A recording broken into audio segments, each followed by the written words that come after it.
Are you currently a massage therapist working for someone else or hiring a team around you, and you're not sure of this confusing situation that's going on at the moment around employment versus subcontractor versus hiring a room or renting a space? There's a whole lot of confusion going on as our associations and the ATO and ASIC are all weighing in with what's legal, what's required, what's optional, and what all the different choices are and aren't with what we're doing here. It's a very confusing area, which is why I'm talking in this interview with Natasha Hawker.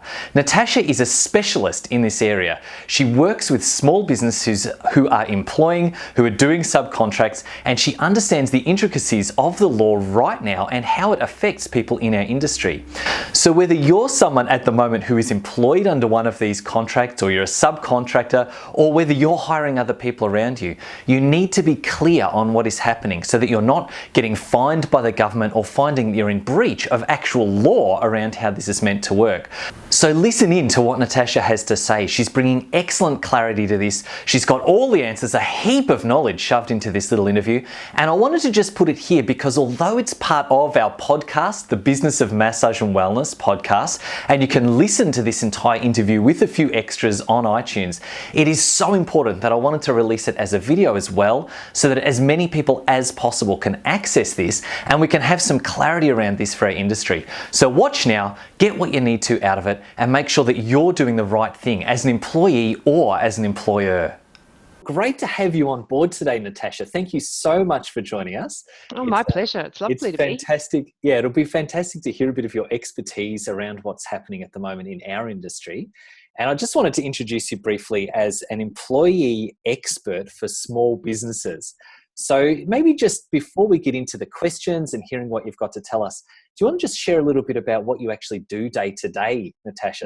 Yeah, so we started Employee Matters about 6 years ago.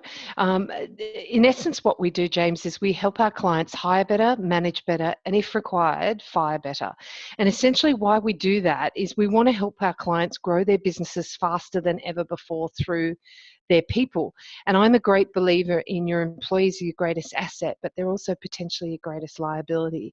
And we need to work out how we can get the most leverage out of our employees. And we work across industries, but we do a lot in the allied health and the health profession, working with small businesses who are trying to really get that employee mix right for their business. And I know, especially with small business, a lot of the place where people struggle is just with education. The first time you ever employ someone, there's a lot to learn about what it looks like, what's legit and what's not.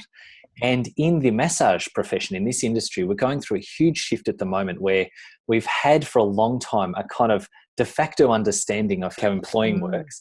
And as we've kind of gone through in time, it's become clear that a lot of what the industry does as a standard is actually not legit, not kosher according to the way the government wants us to work, the ATO and ASIC. So that's really largely why I thought it would be fantastic to have you on the podcast, just to be able to really shed some light on some of those questions, what people should be doing, what's currently happening that is not quite right, and maybe then the steps people can take to be able to move through to a place where they are working legitimately and consistently within that kind of ATO structure and the law around business in Australia. Maybe if we start off by just literally trying to pull apart a little bit of what happens in our industry and go through what you see as the legitimate options for small businesses to employ or to hire therapists. Because this is the problem that we face in this industry most often, is that there'll be one person who's a great therapist, they start getting busier and they go and just hire a couple of other people to work with them and end up growing just a nice little, beautiful little clinic. But because they've never been trained in business, they know nothing about employing or HR really. And they're probably basing their contracts off something that they got given when they were first starting out years and years ago. It then, if they ever are audited or anyone ever checks in on what they're doing, it can just all fall apart quite quickly. So can you maybe share some of your experience there? And then, I don't know, are there some legitimate ways to hire that you can share with us quite quickly? Absolutely. Why don't we start, actually, I always make the point here when I start talking about independent contractors, first thing that happens, James, is and your listeners won't be able to see it, but literally the hairs on my arms dip on edge, stuck on edge. But the reason for that is it's a very risky instrument to hire people. So, and this is normally the point in the presentation or the podcast or whatever I'm doing, where I'm going to say, you guys actually aren't going to like me for what I'm going to say right now. And the reason why I say that is that, I've seen for many years now, and it's particularly epidemic in the health profession. Doctors and dentists are in the same boat. Band instructors for schools and P&C are in the same boat as well. But traditionally, there has been a historical way of hiring people under independent contracts. Now, why is that an issue? From a macro point of view, the ATO and Fair Work, and now ASIC, as we've touched on, and we'll go into a bit more detail, don't like this instrument for hiring. And there's a couple of reasons for that. ATO don't like them as an employee, you pay tax as you go. Your employer withholds tax. And so the government, from a tax point of view and a cash flow point of view, are getting regular installments of, most of our tax contributions. What happens with independent contractors, though, is they don't pay tax until the end of the financial year. So that's why ATO don't like them. Fair Work don't like them because they think that employers are deliberately using that instrument to hire to avoid paying their entitlements. Now, when I'm talking about entitlements, what I'm talking about is long service leave. So in Australia, if you work for more than 10 years for an employer, you're entitled in New South Wales to 8.67 weeks of annual leave, extra annual leave for long service. Wow. You're entitled to 4 weeks holiday leave or annual leave if you work a full-time role. And you're also entitled to what we call personal leave, which is 10 days, again, if you're full-time. And so what some employers do is they go, I don't want to have to do any of that expensive stuff. I'll just put them on independent contractor, and they can also pay their own super as well. And the issue is that even as an independent contractor, you should probably be paying super for that individual. So ASIC are potentially trying to help this situation by not giving away so many ABN numbers as they used to. And what I'd like to explore for you guys is, so what's the problem if you do sham contracting? What sham contracting means is you are effectively breaching the Fair Work Act. Fair Work Act came in on the 1st of January 2010. And the Fair Work Act says that you have to be defined as to whether you're a permanent employee, an independent contractor, or a casual, and I can go through the differences of those. But if you are actually employee, but you are called or treated as an independent contractor, you as the employer could be found to be in breach of the Fair Work Act, and that is a $63,000 fine if you get the full whack of it. And I kid you not, and it could go up tenfold. There's a bill before Parliament at the moment called the Vulnerable Workers Bill. We can thank Pizza Hut and 7-Eleven for this, and they are going to increase it tenfold, and that's due to go through Parliament by March next year. Now, let's be realistic here, James. Do I think your listeners are going to cop the full $63,000 fine? No, but do I think they could definitely cop a 15, 20, 25? Absolutely. And the reason for that is Fair Work are losing their patience. They say Fair Work's been in now 7 years, guys. You've had enough time to get your stuff together. Yeah, okay. And we were chatting before. I met with Freehills, which are one of the top law firms, and I said to them, what's coming? Where are we going with all of this? And he said, they're going after sham contracting this year, and they're going after the health profession. So I think, it's been caught up. And so that's getting harder. And there has been a lot of talk about that from our associations too. So there are those rumblings there that this is what's happening in the industry. I just think there's still not a lot of clarity around what it actually means. And just to be clear, if I was a massage therapist and I want to employ someone else under a contract, so I use the word employ, meaning have them as an independent contractor, which I might also call subcontracting in our industry. And if that person agrees with it, and we just make a contract that they're happy with and I'm happy with, isn't that okay? No, the answer is no.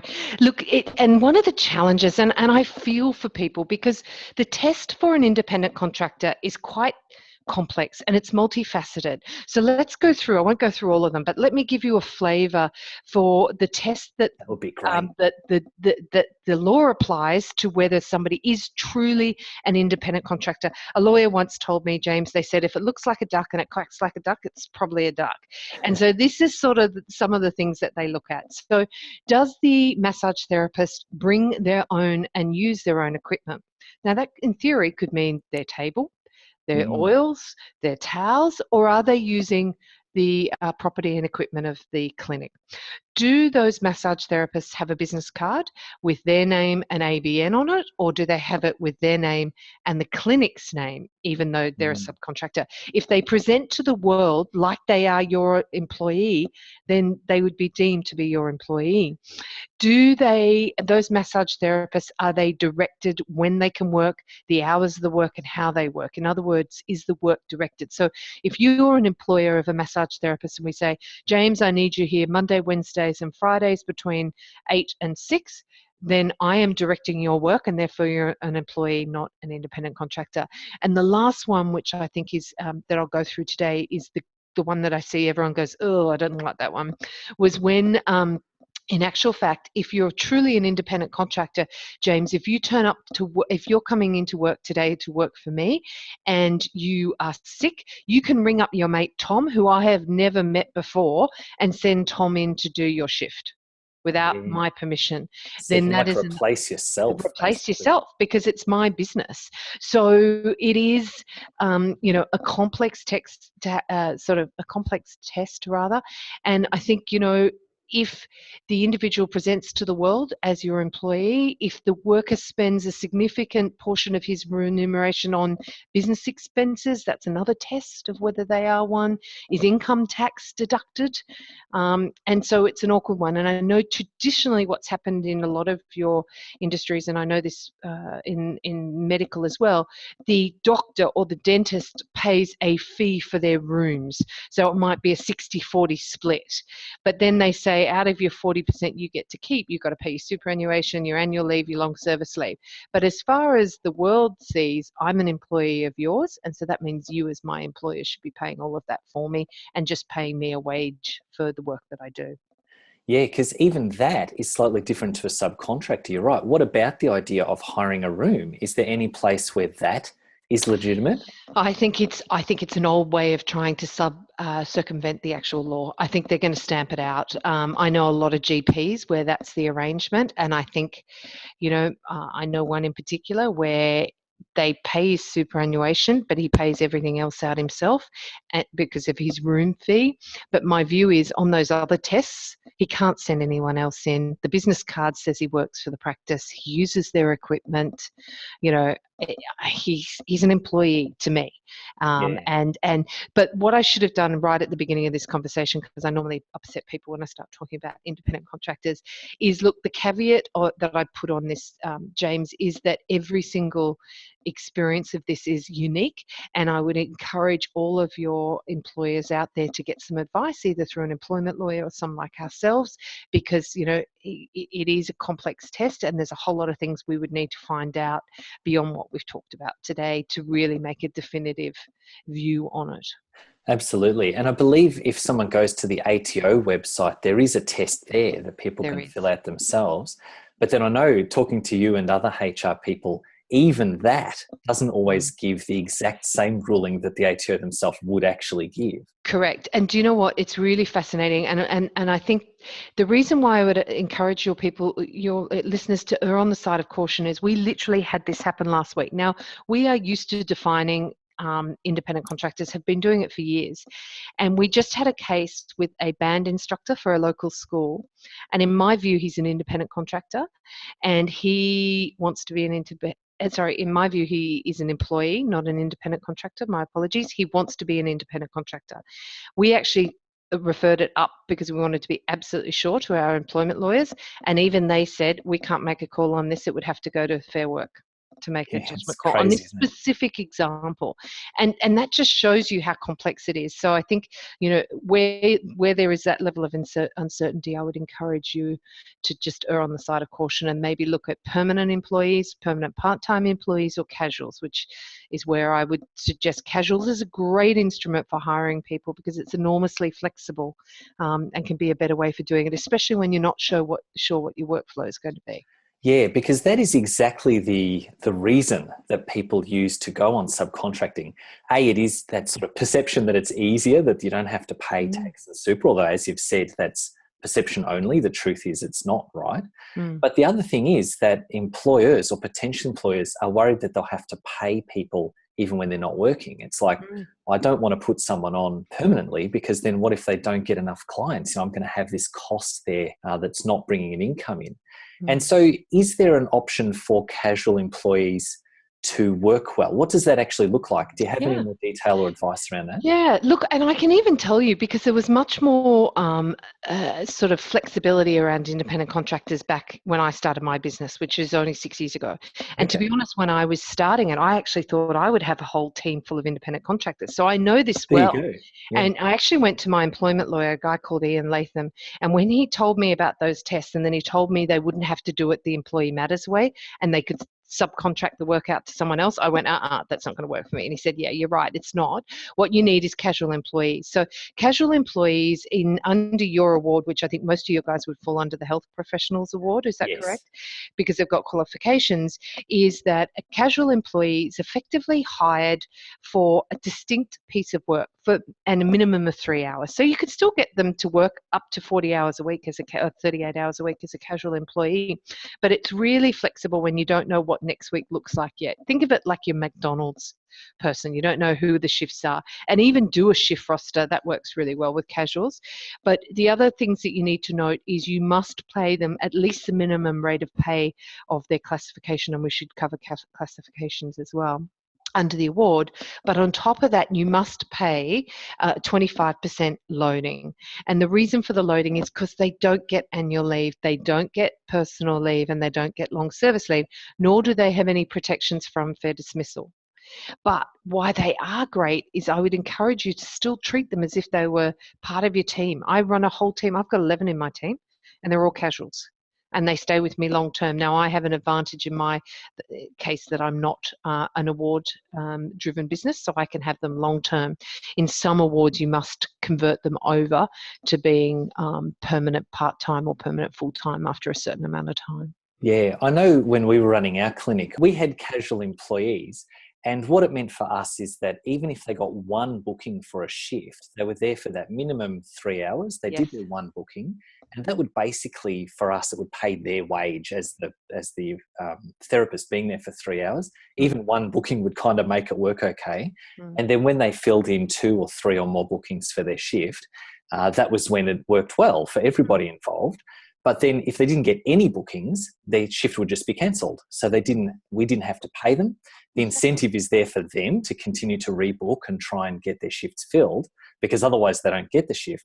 And we found that to be a really good balance there that actually worked legitimately as well as for us as an employer working well. It's a great way to hire people, and I would encourage it's low risk and, a really worthwhile thing to consider for your listeners.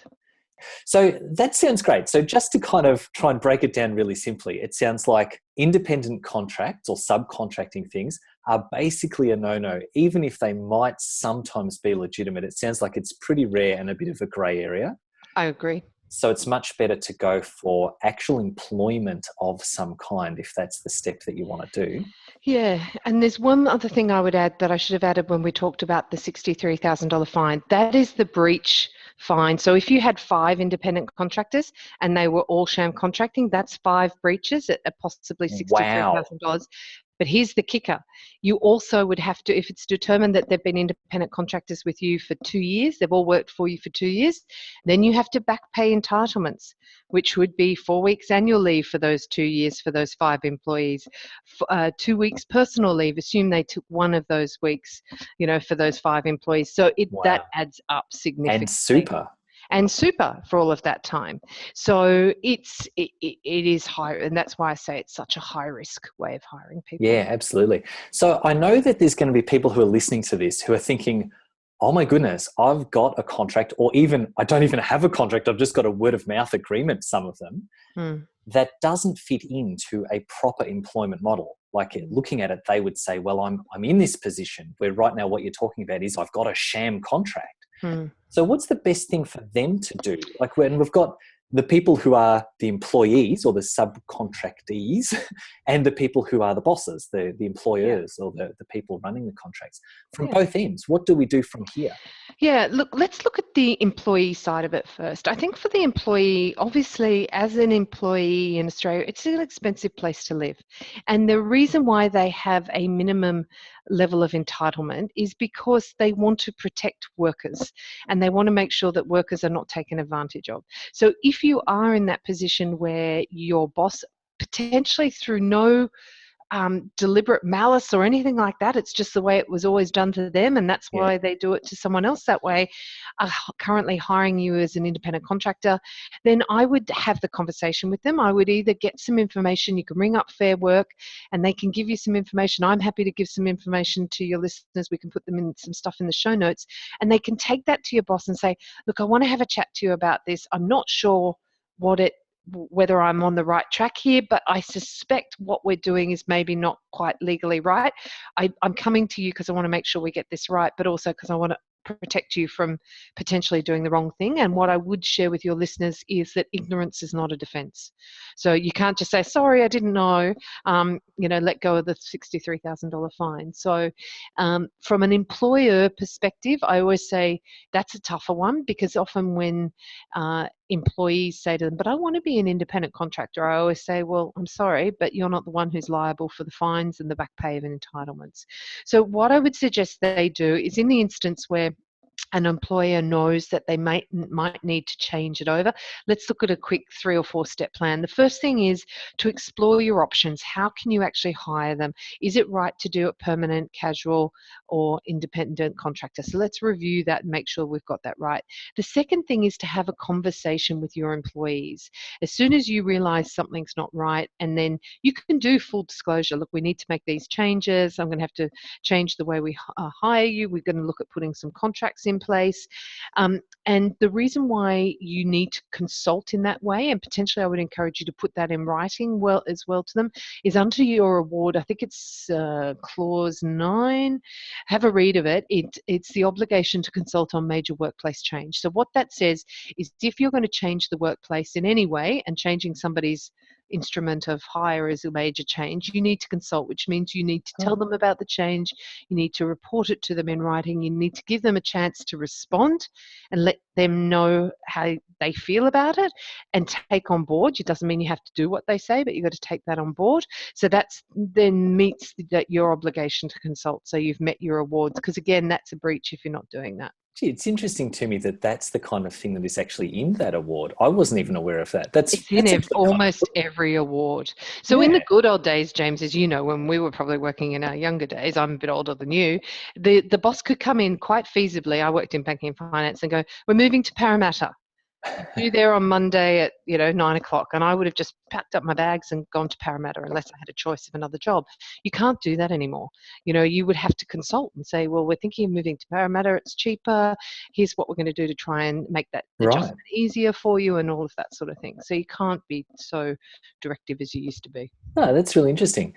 One thing I want to just come back to, that switching over from subcontractor to employee, is I know a lot of people who are in that position at the moment where they think of themselves as an independent contractor.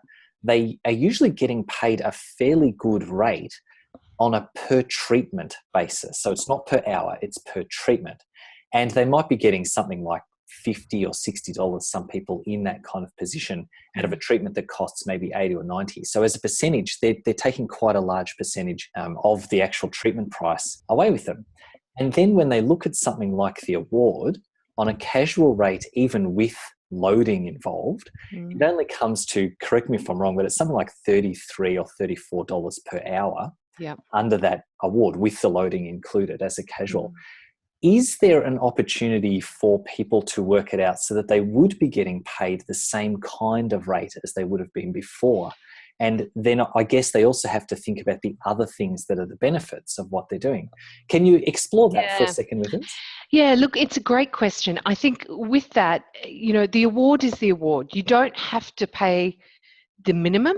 In actual fact, I would encourage all of your employers to pay above the minimum, because every year when they do the national wage case, it goes up. So if you suddenly slip under the minimum again, you're in breach. So give yourself a buffer. The other thing you want to think about is, how do you attract the best massage therapists to work for you?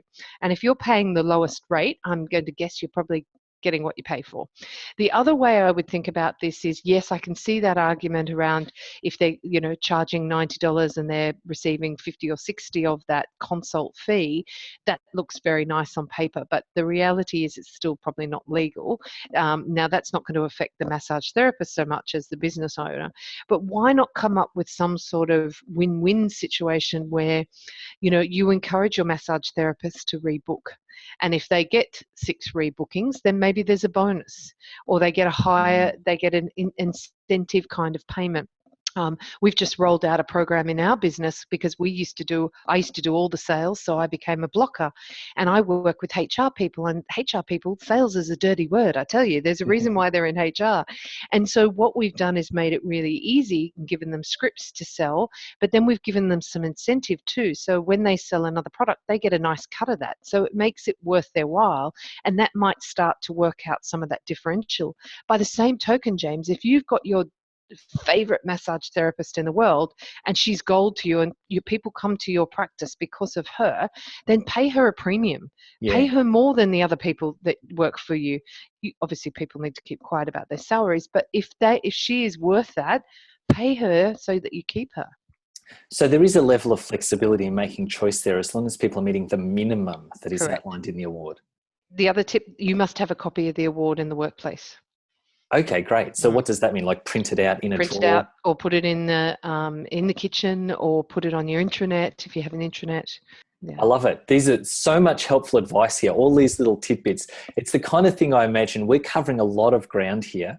There'll be certain things that people will be focusing in on and get some really great value from. And then as they're going through this process, they're sure to come back and listen to this a couple more times to get all the detail. And then, of course, they should also follow up with an expert like yourself or someone that's local to them in either HR or employment, specifically for small business. Because I do know something else that we've heard of happening in our industry is people go to their accountant for basic HR advice. And they'll go to their accountant and the accountant will tell them, oh, that person can be a contractor or they can't or whatever. I'm not saying like some of the advice I'm sure is legit. I just wanted to say accountants are not always HR specialists.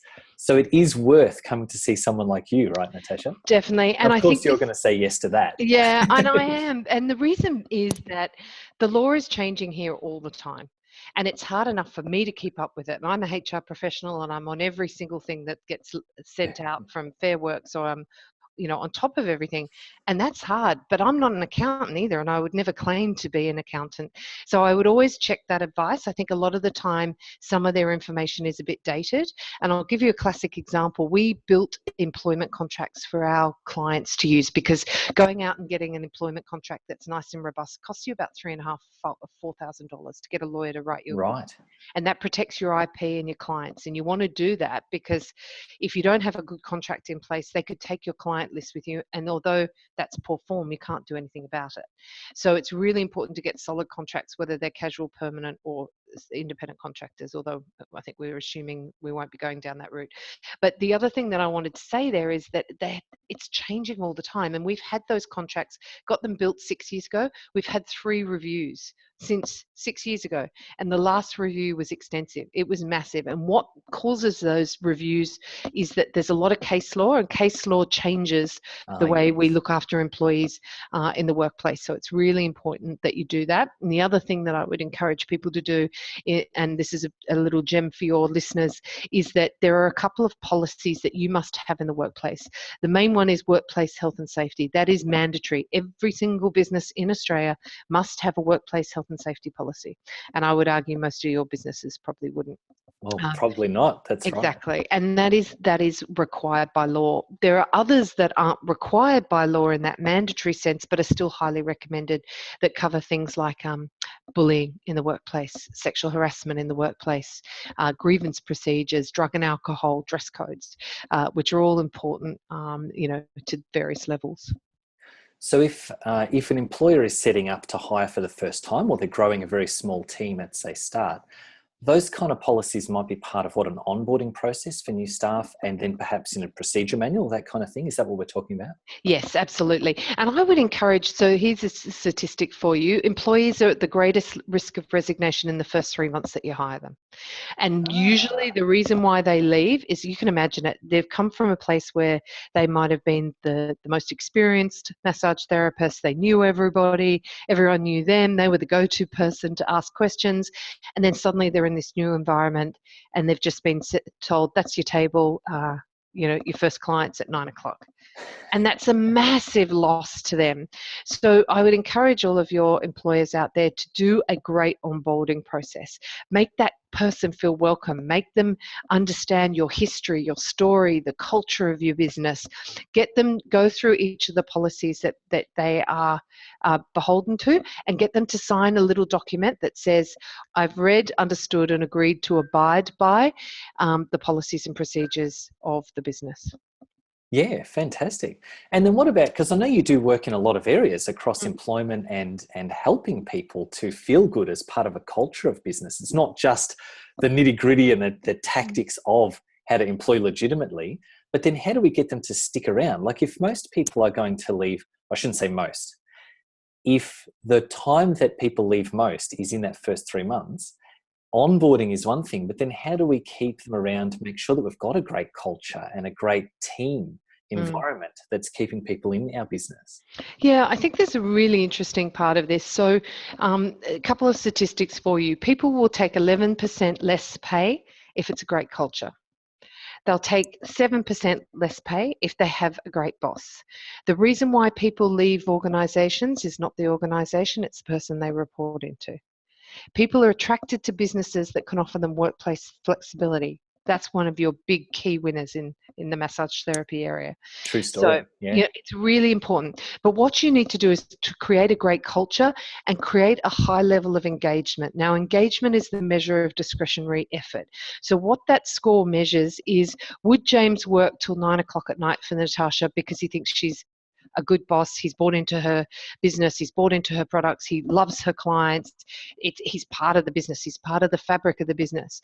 And that's what you want to do. You want to hire people who like your culture. And best part of this is, as a business owner, you don't have a culture enforced on you. You actually get to create your own culture. You can Yes. do it. Yeah, it's brilliant. You don't have to do the Macquarie Bank way or the NAB way or whatever it happens to be. You get to do it the James Crook way. And that's very powerful. And guess what? When you infuse your culture across your business, you start to attract people that map that culture. And if you have values that will make people feel part of the fabric of your business and infuse those values in the way that you do things, people will be more inclined to stick around, and they'll want to work with you because they're bought into your vision, they're bought into your passion, they're bought into your why you do things. And that will definitely help you reduce attrition. And attrition is expensive. The other advantage of having a highly engaged team, and this should excite most of you people, because we were talking about how do you make more money, and if you have a business where you measure engagement and it's over 75% score, then you're 21% more likely, you'll get 21% more productivity and 20% more profitability in comparison to people who have a score in the lower 25th percentile. And I also see that kind of fantastic culture, that energetic and proactive involvement from staff, also bleeds out into attracting more clients too. Absolutely. A huge part of what we talk about, my background is marketing, so I get fired up by that side of things. When you have a strong culture and a strong why, and you are infusing your business with that, it's not just the staff that love that. The people who come into the clinic space will feel it and see it, and they see how you interact and they're attracted to that.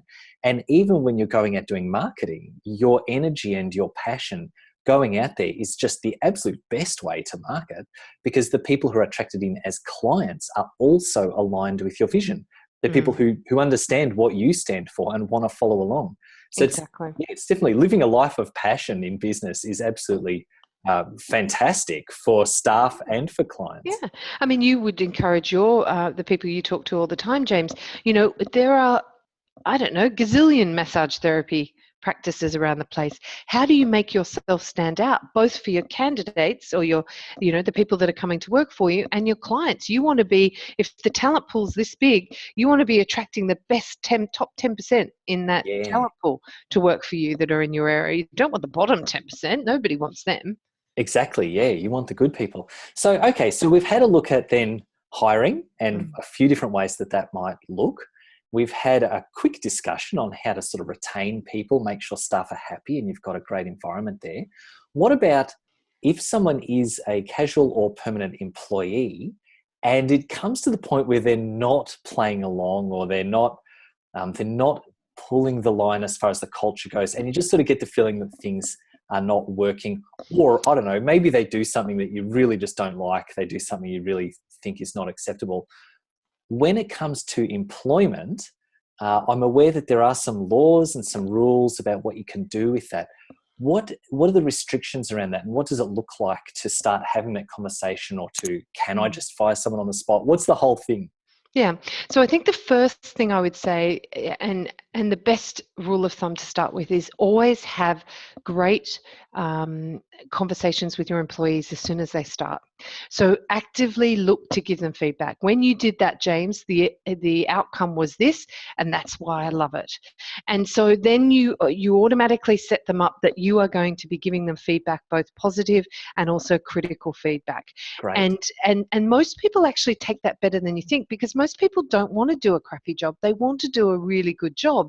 And they'll often, the times when I've had to sit in and fire someone, they'll say, well, no one ever told me. And, you know, if I'd known, I might have done X, Y, and Z. So there's two things we need to be careful of here. The first one is with casual employees. Very low risk. You can basically tell them not to come back tomorrow because they have no access to unfair dismissal legislation. I'll go into what that is in a second. So that makes that quite easy. And I would encourage you to actually give a very clear indication of anyone who comes into your business what success looks like. So James, in order for you to be a brilliant massage therapist in our business, here is what success looks like. Detail it for them. They don't learn by osmosis. You've got to articulate what it looks like and then reward them and recognize them when they're hitting those benchmarks. As a permanent employee, permanent part-time or permanent full-time, then there are some laws that you are going to need to follow around unfair dismissal. Now, why do you want to get this right? Because if you are deemed to unfairly dismiss someone, you may have to pay them 6 months' salary to say goodbye and or reinstatement. And most people don't want somebody back who hasn't worked out in the first place. And if they're over a certain age, they're more inclined to try and patch things up and send them back to you. So it's really important you get good at this. Always have a probation period in your contract, but essentially, as long as you've got 15 or under employees, you can terminate somebody and not get sued for unfair dismissal.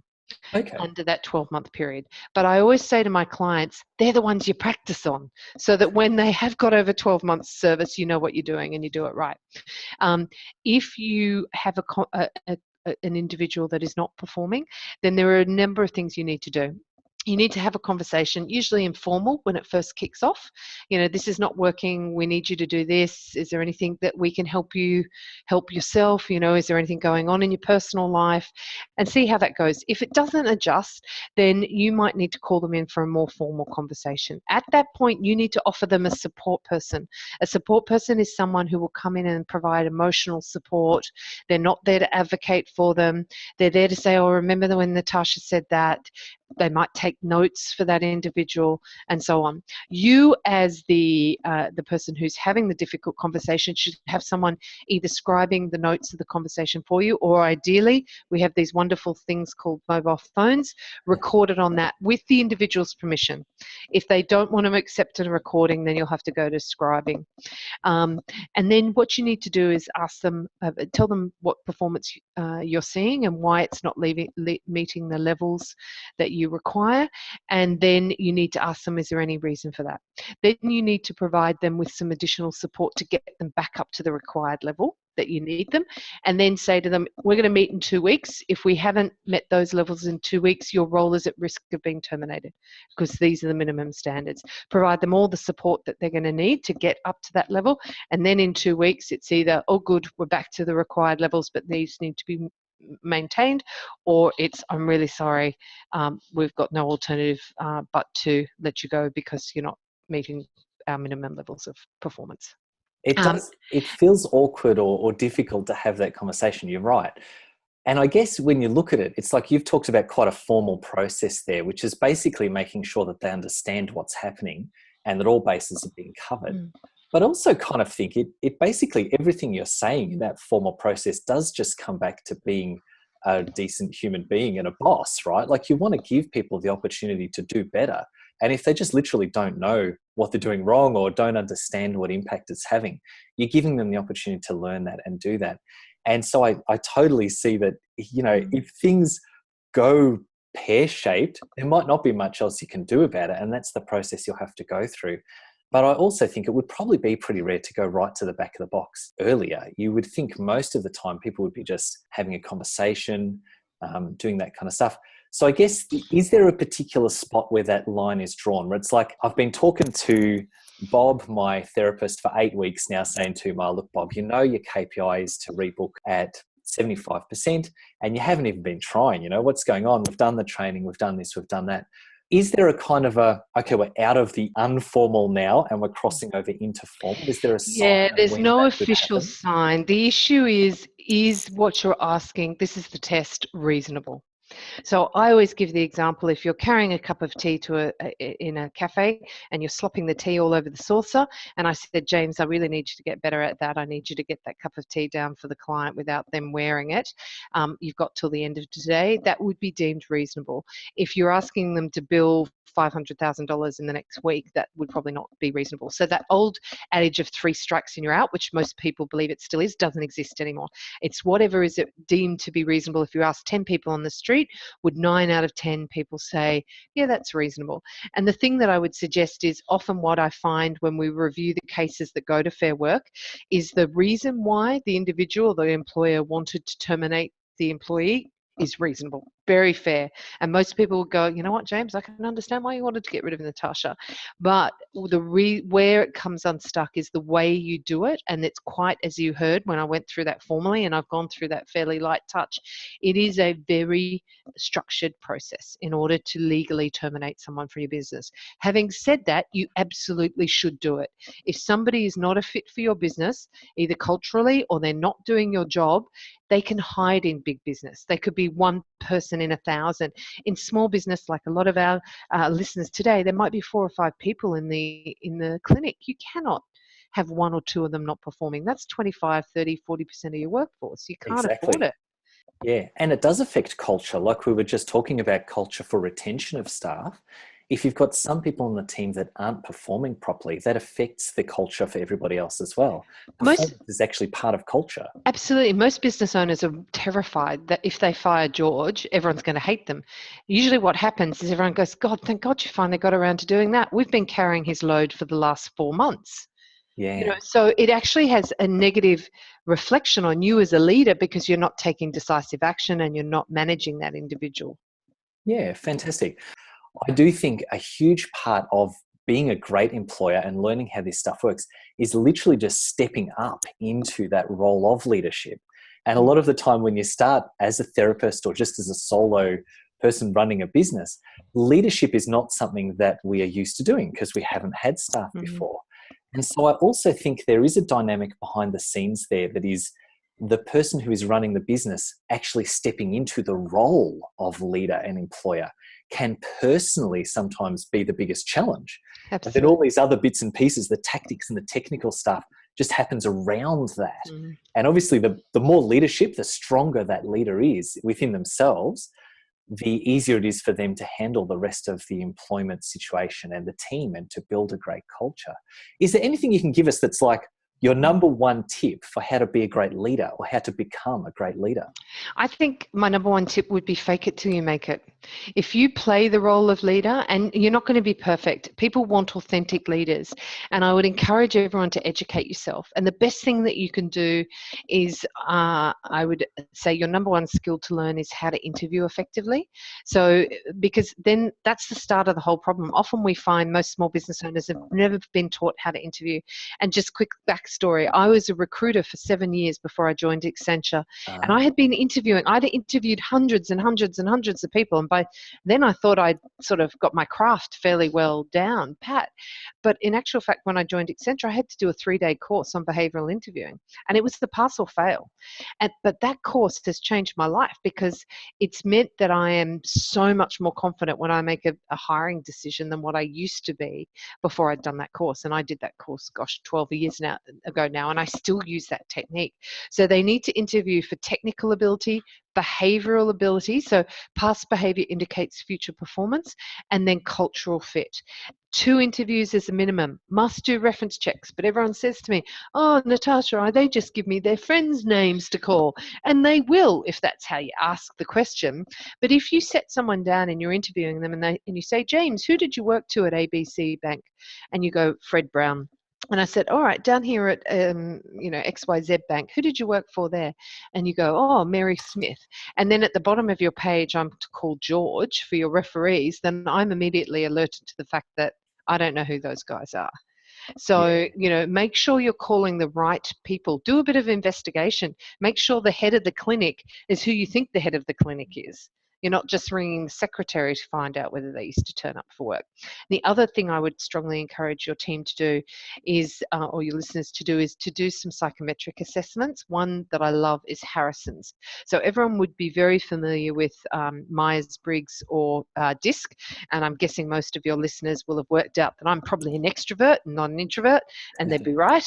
What Harrison's does is it actually maps you to being a massage therapist. It says, is Natasha a fit to be a massage therapist? And it gives you a percentage. So it might say I'm at 85% fit. And then it lists all the traits from mandatory to be a great massage therapist, desirable, and nice to have.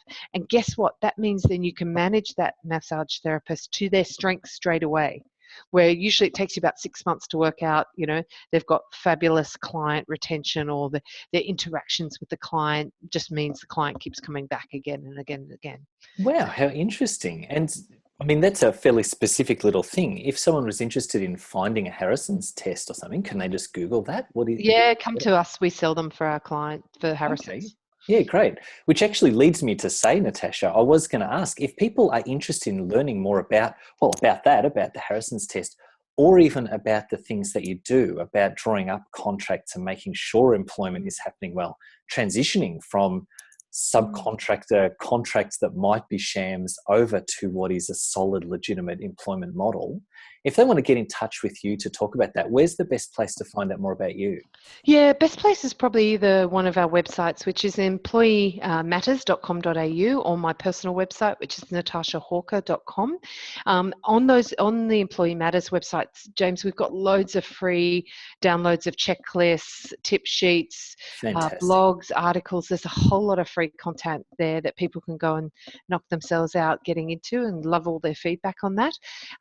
And there's one tool in particular I think might be of interest to your listeners, which I designed with you guys in mind, is a online hire to fire toolkit. So you can get all the policies that you need, and there's just an annual subscription that you can pay, but there's also education. So we teach people what we know.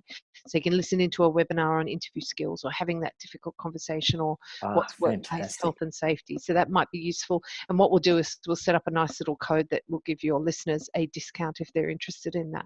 Yeah, perfect. And I'll make sure that goes in the show notes. So if you're listening along to this and you're thinking, oh, that sounds awesome, whatever Natasha's talking about sounds great, we'll put the link in the show notes and the discount code in the show notes, so you can follow up that way and get in touch. It's been an absolutely amazing discussion, Natasha. Thank you so much for coming on today.